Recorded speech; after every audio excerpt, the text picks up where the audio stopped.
नया साल के दिन ऐसा दाग दे गइल, दाग दे गइल। ग्रीटिंग के जगह साथी दाग दे गइल, साथी दाग दे गइल। भूल गइले कहिले वादा सनम, पल भर में दूर होई दादा सनम। भूल गइले कहिले वादा सनम, पल भर में दूर होई दादा सनम। दिया धोखेबाज दिल में दर्द हाथ दे गइल, नया साल के दिन ऐसा दाग दे गइल। ग्रीटिंग के जगह शादी कार्ड दे गइल, नया साल के दिन ऐसा दाग दे गइल। ग्रीटिंग के जगह शादी कार्ड दे गइल। मिक्स बाय मालिक रिकॉर्डिंग स्टूडियो बड़े अमोर गोपालगंज। म्यूजिक बाय दाग दे गइल, ग्रीटिंग के जगह शादी कार्ड दे गइल, शादी कार्ड दे गइल।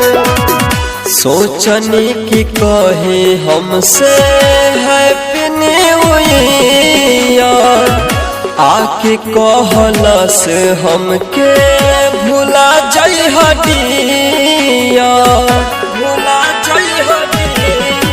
चढ़ते जनवरी ओकर बाटे शादी, पहले खानी अपना मिलिया जदी। पहले रहे ठंडा दिलवा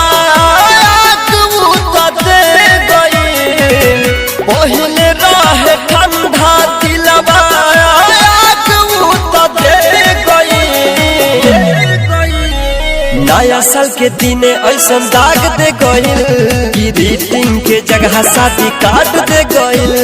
नया साल के दिन ऐसा दाग दे गइल, ग्रीटिंग के जगह शादी कार्ड दे गइल। ग्रीटिंग के जगह शादी कार्ड दे गइल, म्यूजिक बाय मिक्स बाय मालिक रिकॉर्डिंग स्टूडियो बड़े अमोर गोपालगंज। ग्रीटिंग के जगह शादी कार्ड दे गइल।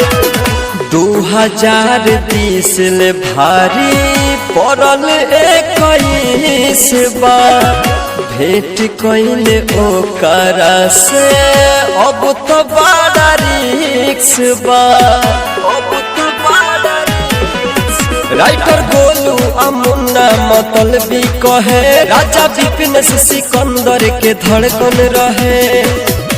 तोहफा में यार सोहराब याद तो दे गई, तोहफा में यार सोहराब याद तो दे गई। नया साल के दिन ऐसा दाग दे गइल, ग्रीटिंग के जगह शादी कार्ड दे गइल। नया साल के दिन ऐसा दाग दे गइल, ग्रीटिंग के जगह शादी कार्ड दे गइल।